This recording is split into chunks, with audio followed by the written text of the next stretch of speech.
कई बार हमारी लाइफ में कुछ ऐसे इंस्टेंसेस हो जाते हैं जिसे हम उस टाइम पर तो जज नहीं कर पाते और उसके बीच के सही और गलत के डिफरेंसेस को भी नहीं समझ पाते हैं। इट्स लाइक कि जब हम किसी सिचुएशन को काफी पास से देखते हैं तो हम फोकस करते हैं छोटी छोटी गलतियों पर और कमियों पर, but when we take a step back and see the bigger picture we realise the beauty, meaning and purpose of that moment और दैट सिचुएशन। और अब तुम सोच रहे होगे कि मैं आखिर इतनी फिलॉसफी क्यों झाड़ रहा हूँ, तो बस इतना जान लो कि आज के ब्रेकफास्ट में मैंने ओशो के 2 प्रवचन लिए हैं और अभी अभी जो मैंने तुम्हें सेकंड हैंड ज्ञान पेला है that also applies in cinema.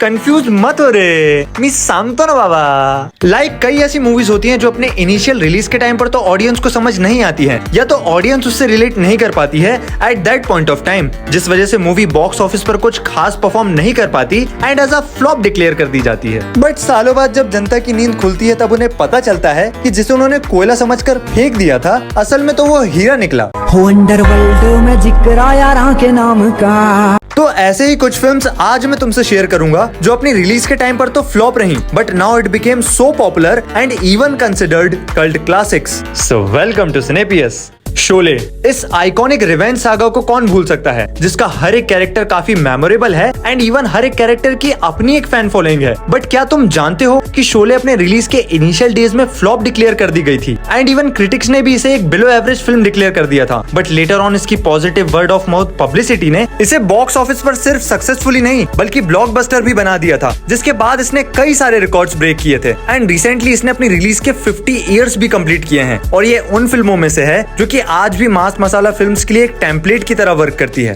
तेरा क्या होगा कालिया?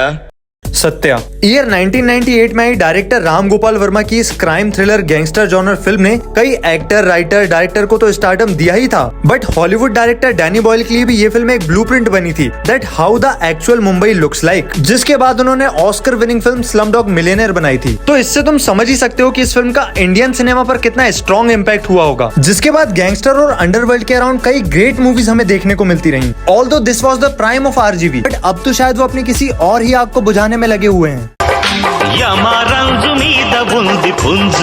एंड इनिशियली इस फिल्म को भी फ्लॉप डिक्लेयर कर दिया गया था, but now you can see the impact of this film. लौट आओ आरजीवी। मुंबई का किंग कौन? विकू मात्रे।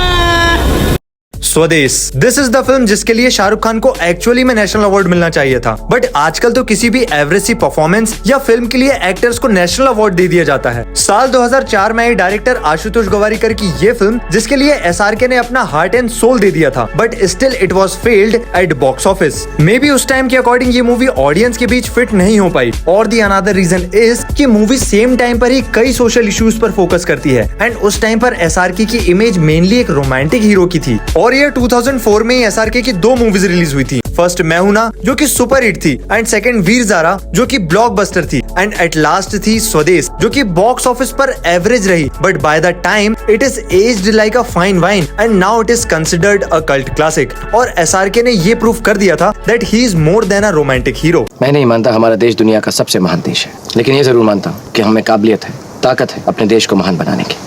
लक्ष्य, ईयर 2004 में रिलीज हुई लक्ष्य अनदर एग्जांपल है that how these films were ahead of their time, जहां फरहान अख्तर अगेन एक ग्रेट स्टोरी लेकर आए as a director after the massive success of Dil Chahta है, बट उनकी ये सेकंड फिल्म दिल चाहता है जैसे बॉक्स ऑफिस नंबर्स न ला पाई and it was declared a flop, जिसने स्टोरी शोकेस की थी एक ऐसे डायरेक्शनलेस यंग मैन की जिसका अपनी लाइफ में कोई एम्बिशन, कोई लक्ष्य नहीं होता है एंड ना ही इन सब के बारे में वो केयर करता है, बट फिर कुछ ऐसा होता है जिससे उसकी लाइफ की इक्वेशन कंप्लीटली चेंज हो जाती है and I think no one could pulled off this role better than Hrithik Roshan. Although box office पर तो ये मूवी फ्लॉप रही, but it inspired so many young people to join Indian army and I think कोई भी award या box office collection इससे बड़ा नहीं हो सकता है।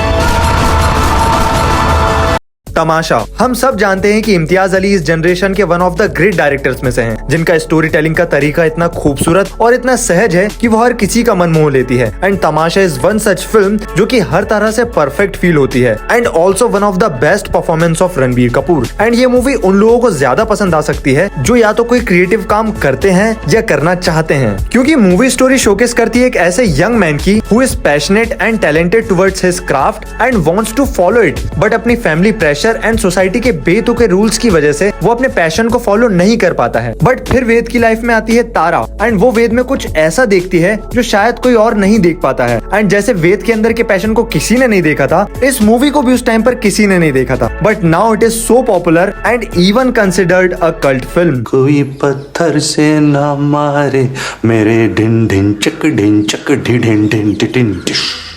सोन चिड़िया इस लिस्ट में ये एक ऐसी फिल्म है जिसे ना इसके रिलीज के टाइम पर किसी ने देखा था और ना ही अब इसकी कोई ज्यादा चर्चा होती है। But it is one of those rare films जो हर तरह से 10 on 10 है। फिर चाहे वो अभिषेक चौबे का डायरेक्शन हो, मूवी के डायलॉग्स या सिनेमेटोग्राफी, या फिर इसके हर एक एक्टर की परफॉर्मेंस। एंड शायद 2019 में बिग बजट एक्शन फिल्म्स का ट्रेंड काफी ज्यादा था, सो ये भी एक रीजन हो सकता है that it did not work. But trust me, अगर तुमने अभी तक ये मूवी नहीं देखी है then you must check it out. सीधा जे किलो कह रहे हो कि तेरी गांड फट रही।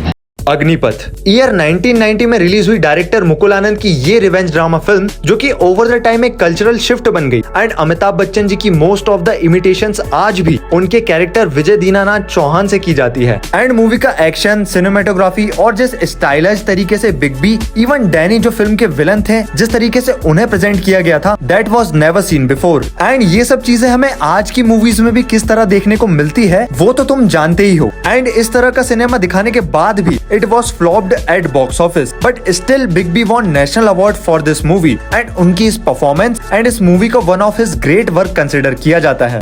विजय दीनानाथ जॉन पूरा नाम। Rocket Singh. I think rocket Singh Ranbir Kapoor के करियर की मोस्ट अंडररेटेड मूवी है जो कि आज सिनेफाइल्स में तो काफी पॉपुलर है, बट मेजॉरिटी ऑडियंस आज भी इससे अनअवेयर है। जब 2009 में ये फिल्म रिलीज हुई थी तब इसका कॉन्सेप्ट एंड स्टोरी लाइन काफी फ्रेश और यूनिक था। एंड टिल नाउ इस जॉनर को उतना डिस्कवर नहीं किया गया है जितना किया जाना चाहिए, बिकॉज ये फिल्म स्टोरी शोकेस करती है यंग एंटरप्रेन्योरशिप की एंड स्टार्टअप कल्चर की, जिसे ये फिल्म बहुत ही ऑनेस्टी एंड खूबसूरत तरीके से दिखाती है। फिल्म में रणबीर का कैरेक्टर हरप्रीत जो कि अपनी स्टडी में एवरेज से नंबर पाने के बाद डिसाइड करता है that he wants to become a salesman and eventually वो बन भी जाता है। बट कॉर्पोरेट कल्चर और ऑफिस की पॉलिटिक्स उसे एक अपॉर्चुनिटी देती है to start his own business. And ये फिल्म देखकर तुम्हें पता चलेगा that Ranbir was always a risk taker and he still is. तू करेगा क्या? SANES।